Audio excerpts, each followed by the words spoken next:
Josh Schwartz, Stephanie Savage, and Jeph Loeb for you. Work it, Allegra. Hey guys. Hi. Hello, everybody. Devices in the middle. Cards on the table. Really, you don't have to give these gifts. We'll just answer the question. So, what can you tell us about season 3 so far? Well, when the season picks up, it's kind of where we left everybody off. Not a lot of time has passed. We're at a state of high jeopardy where the runaways are separated from some of their friends. There's aliens that are living inside parents, and one alien is Somewhere. Inside of somebody. And good. Go ahead. I was saying, and then Nico very quickly gets a weird, very strange greeting from a woman who doesn't seem to be on our plane of reality and has a cape made of crows. This is Morgan Le Fay, who's played by Elizabeth Hurley. She's awesome. And so very quickly, that story starts to kick off as well. And I think by far the biggest season we've ever done in terms of the stakes of the show, casualties this season on the show, visual effects, magic, dinosaurs still represented, aliens. It's awesome. Huge. Yes. Sorry. No, it's okay. This season we're getting a crossover with Cloak and Dagger. Can you talk about And why? Cloak and Dagger. Oh, and Cloak and Dagger.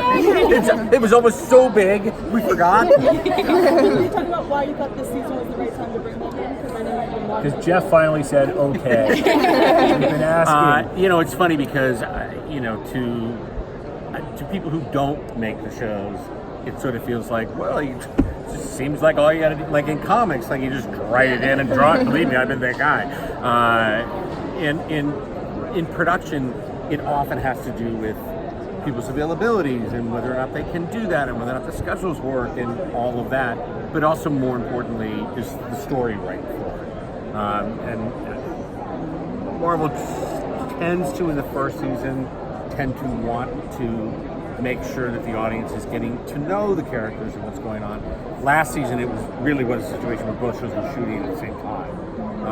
And so it came around this time, and we looked at it and looked at what's going on, and it ties in really nicely with some of the things that happened. And Yeah, so this stuff Cloak's wrestling with, and sort of Nico's wrestling with, really start to overlap, and it's very clear how that story was going to fit. things get dark. When things get dark, things come out of the dark.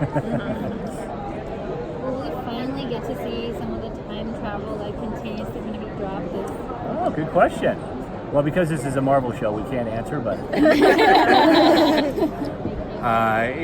It's certainly what we think is so special about the season is that sort of all of the things that the Runaways encounter in the comics have sort of all come to a head in this season. So it's not surprising that there's going to be aliens, that there's going to be magic, that there's going to be time travel, that there's going to be, like, what else? Cloak and Dagger. Cloak and Dagger. All this stuff is really in the DNA of that original volume of Runaways. We found a way to bring back. What was so fun about the first comic is how it had all the different genres inside of it, and now we're actually able to do that in the show. Is there anything in the comics that isn't in the show that you wish was? Well, I would have said Cloak and Dagger, but we got them. I mean, there's some, stuff in moving forward in the comics, and we were just talking about the Rainbow Rowell, kind of iteration of the comics, and that seems to be a really inspiring well of source material that we'd love to be able to dive into at some point. Thank you. You're welcome. And you mentioned Elizabeth earlier. I did. So what was the process to get her for the role? Why was she the right person to get started? We had to ring her up at a castle somewhere in England. She's like, I'm sorry, I have very bad cell service. Like, are you in a subway? No, I'm in a castle. But she was super excited to do it. We had worked with her before on Gossip Girl, so we had a relationship with her.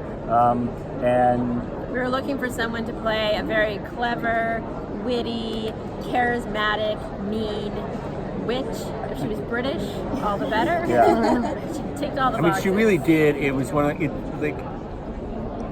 the best way I can describe it is she was exactly what you want Elizabeth Hurley to be. Like if you follow Elizabeth Hurley and you're sitting there going, gee, I wonder what she's like. She's exactly like that. She was incredibly sweet to every one of the cast, incredibly prepared, very funny and Owns the part. and absolutely from the very first day, just sort of walked in and you could tell everyone was both like completely seduced and terrified at the same time. So, which is what Morgan Le Fay was all about. Yeah, and she just, the wardrobe just flew onto her, literally. If you know Morgan from the comics, it's like this green outfit that's very low cut with like a big crow necklace and like a waist chain and thigh-high boots, and she's just like, yeah, put it on. You look great. And Do you want to use yours or mine? She's sitting there doing like her embroidery and like her Sudoku between takes, like in her outfit, and totally comfortable. Yeah, she's amazing.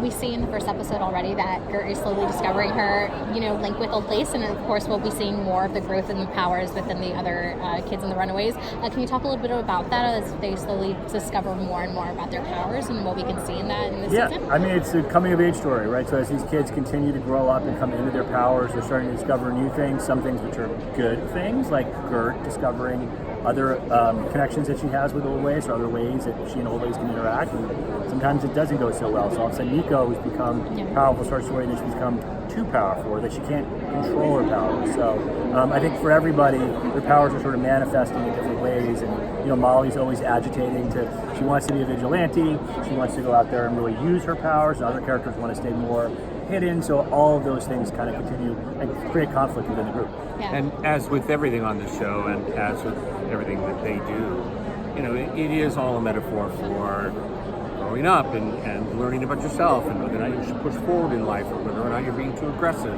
Any of those things about your own personal traits are then somehow manifested through your powers. Yeah. So, I think that's why the show connects with people on such a level, is because they see themselves in, maybe not in every one of the characters, but they'll find somebody that they'll go, oh, that's like me, and I now want to see how they are surviving in a world that doesn't make any sense to them.